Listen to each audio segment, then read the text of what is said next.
नमस्कार, जय माँ काली, हर हर महादेव। सभी माँ माई के लाडले प्यारे बच्चों को कैसे हो आप सभी। आशा करती हूँ आप सभी अच्छे होंगे, खुश होंगे और स्वस्थ होंगे।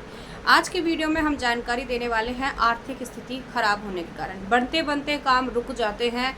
कामों में लगातार रुकावट आती है। कोई सरकारी नौकरी के लिए ट्राई कर रहा है, कोई शादी के लिए ट्राई कर रहा है, कोई घर मकान के लिए ट्राई कर रहा है, लेकिन काम बनते बनते एंड मोमेंट पे बिल्कुल बंद हो जाता है।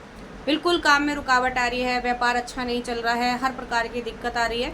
तो उसी के बारे में आज हम इस वीडियो में बात करने वाले हैं।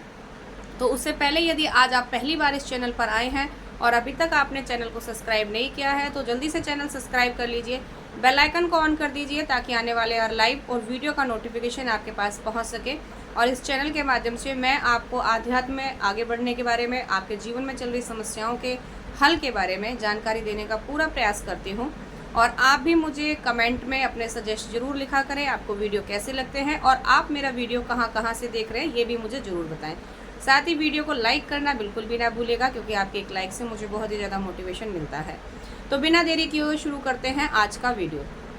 देखिए, आप लगातार मेहनत कर रहे हैं, पूजा पाठ कर रहे हैं, अरदासें लगा रहे हैं, उसके बाद में भी आपके काम में रुकावट आ जाती है।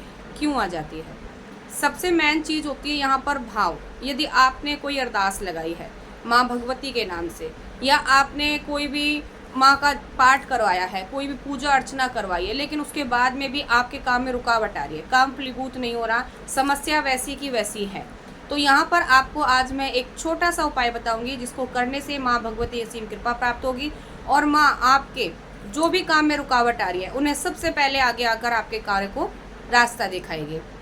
तो वीडियो को अंत तक पूरा देखिएगा, स्किप बिल्कुल भी ना करिएगा। सबसे पहले हम जान लेते हैं माता काली के भोग के बारे में।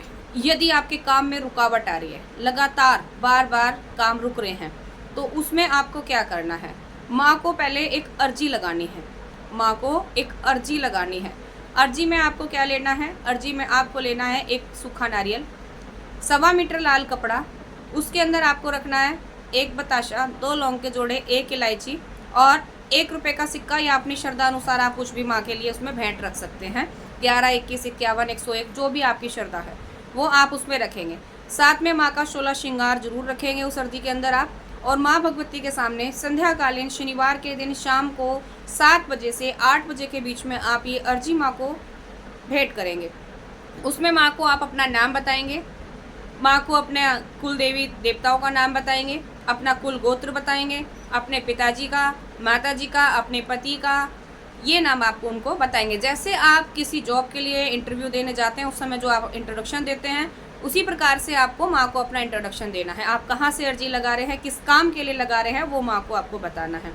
उसके बाद अर्जी को बोलना, माँ मैं ये अरदास जिस भी मंदिर, कोई सिद्धपीठ शक्तिपीठ मंदिर जाके आप लगा लें। यदि कोई सिद्धपीठ शक्तिपीठ मंदिर आपके घर के आसपास नहीं है तो ये अरदास आप घर बैठे भी माँ भगवती के नाम से लगा सकते हैं। और किसी भी दरबार, चौकी, सिद्धपीठ शक्तिपीठ मंदिरों को ध्यान में रखते हुए लगा सकते हैं। ये ध्यान रखना, आप जिस भी मंदिर, चौकी, दरबार, शक्तिपीठ, सिद्धपीठ मंदिर के नाम से ये अरदास लगा रहे हैं, आपका कार्य संपन्न होने के बाद में ये अरदास वहीं जाएगी। उसी मंदिर में आपको ये अरदास चढ़ा कर आनी है अपनी कढ़ाई के साथ में।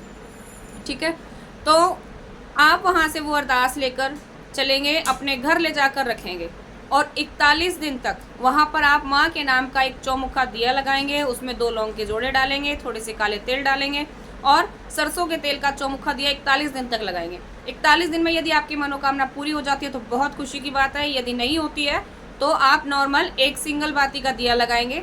लेकिन उसके साथ साथ आप नियमित रूप से जिस दिन से अरदास लगा के ले जाएंगे उस दिन से लेकर जब तक कार्य पूरा नहीं हो जाता तब से माँ को आप गुड़ का भोग लगाएंगे। गुड़ माँ को बहुत ही ज़्यादा प्रिय होता है और जो आप माँ को गुड़ का भोग लगाएंगे वो गुड़ का भोग आप गरीबों में बांटेंगे। माँ को गुड़ का भोग बहुत प्रिय है, माँ को गरीब बच्चे बहुत पसंद हैं, तो माँ का जो भोग प्रसाद है गुड़ का वो आप गरीबों में बांटेंगे।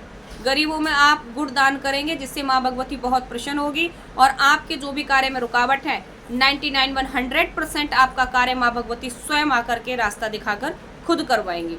लेकिन सबसे बड़ी चीज़ इसमें क्या होती है, आपको अरदास लगाते समय अपने सच्चे भाव और माँ भगवती के प्रति अपनी आस्था रखनी है। ऐसा नहीं है कि अगर आपने अरदास लगाई है, काफ़ी बच्चे अरदास लगाते हैं जो सोचते हैं भाई इतनी मेहनत करने के बाद जो कार्य नहीं हुआ, वो 11 रुपए की अरदास क्या करेगी, एक सूखा नारियल क्या कर देगा। भाई बहुत ताकत है एक सूखे नारियल में, एक 11 रुपए की अरदास में। आप 11 रुपए की अरदास नहीं, मात्र एक लौंग का जोड़ा माँ के सामने रखकर बोल देना, माँ बस मैं आपके चरणों में आया हूँ, सारी जगह से हारा थका हूँ, बस आपके श्री चरणों में मैंने अपना माथा रखा है, अब आप ही को मुझे रास्ता दिखाना है, आप ही को मेरे कार्य करने हैं, माँ के प्रति समर्पित छोड़ दीजिए उस कार्य को। लेकिन भाव सच्चे और श्रद्धा से आप लगाएंगे। वैसे तो सभी बच्चे श्रद्धा और भाव से ही लगाएंगे, लेकिन फिर भी कहीं ना कहीं अगर 1% आपके मन में डाउट रह गया कि भाई इस अरदास से मेरा काम होगा कि नहीं होगा, तो बिल्कुल भी नहीं होगा। ये ध्यान रखना। आप अर्जी लगाते समय सिर्फ यही भाव रखना कि भाई आपने सीधा अपनी जो है फरियाद DSP SP के चरणों में छोड़ दी, गवर्नर समझ लेना इनको, बस इनके आपने इनके समर्थ कर दिया अपना काम, अब इनको देखना है कैसे देखना है, बस माँ अब आप ही को करना है, कैसे करना है मेरा काम। ऐसे सच्ची श्रद्धा और भाव से लगाने वाली अरदास 41 दिन के अंदर 100% मैंने खुद पूरी होती देखी है। 21 दिन में, एक दिन में माँ ने 3-3 दिन के अंदर अरदास स्वीकार करके बच्चों के जो सालों से काम नहीं हो रहे वो माँ ने 2 मिनट के अंदर करके दिखाए हैं। लेकिन भाव पर पूरी सच्ची श्रद्धा और पूरे भक्ति भाव से आप माँ के प्रति अरदास लगाइएगा, 100% आपका काम होता है। ठीक है। दूसरा, आप जब माँ के लिए भोग प्रसाद बना रहे हैं उससे पहले आप गणेश भगवान को जरूर पूजें। जब आप शक्ति को पूज रहे हैं तो गणेश भगवान को पूजना बिल्कुल भी ना छोड़ें। सबसे पहले आप गणेश भगवान की आराधना करें, उसके बाद माँ भगवती को आप अपने कार्यों के लिए बोलेंगे, माँ के लिए आप भोग प्रसाद बनाएंगे। और गणेश भगवान का क्या भोग है वो तो सभी बच्चे जानते हैं। बाबा के नाम का डेली आप 1 लड्डू का भोग बाबा को लगाएंगे और उस भोग को आपको स्वयं ही खाना है। उससे आप स्थिर रहेंगे, मानसिकता गड़बड़ाएगी नहीं, आपके माइंड में अलग अलग विचार नहीं आएंगे, और सबसे बड़ी चीज़ क्या है, आपके जो भाव है ना ये नहीं टूटेंगे। सबसे बड़ी चीज़, आप एक बार गणपति बाबा को भोग लगा के सच्ची श्रद्धा से उनका भोग का प्रसाद आप खाकर देख लेना, आपके भाव कभी नहीं टूटेंगे, श्रद्धा कभी नहीं हटेगी। और भगवान गणेश जिनको खुद वरदान है कि हर अच्छे और शुभ कार्य में सबसे पहले भगवान गणेश को पूजा जाता है, तो आपके लिए जो भी आप अर्जी लगा रहे हैं जाहिर सी बात है बहुत ही महत्वपूर्ण होगी। किसी ना किसी चीज़ के लिए आप लगा रहे हैं यदि अर्जी, तो वो आपके लिए, आपके जीवन के लिए बहुत महत्वपूर्ण है। तो भगवान गणेश को पहले पूजें, उसके बाद माँ कालका की अरदास लगाएं, माँ का भोग लगाएं लगातार जब तक आपका कार्य नहीं हो जाए। और अरदास का समय ना 6 महीने का होता है लास्ट। यदि 6 महीने के अंदर अंदर आपका काम हो गया तो माँ ने आपकी अर्जी स्वीकार कर ली है। अगर 6 महीने के अंदर कोई भी काम का आपको कोई भी विचार या कुछ भी नहीं मिल रहा है, उसके लिए कोई भी इंडिकेशन नहीं मिल रहा, तो कहीं ना कहीं आपके भाव में कोई शंका रही है, इसलिए आपकी अर्जी स्वीकार नहीं हुई है। सच्ची श्रद्धा से ये अरदास माँ को लगाने के बाद में क्रीम कालिकाय नमः मंत्र का नित्य 1 माला जाप करना शुरू कर दीजिए। गणेश भगवान की माला के साथ 1 माला नमः शिवाय के साथ में आप क्रीम कालिकाय नमः की 1 माला नित्य अपने जीवन में शामिल कर दीजिए, आपका कार्य 100%। तो काफ़ी बच्चे मुझे अरदास के बारे में जानकारी पूछते थे, तो ये थी माँ कालका को अपनी अर्जी लगाने की पूरी संपूर्ण जानकारी।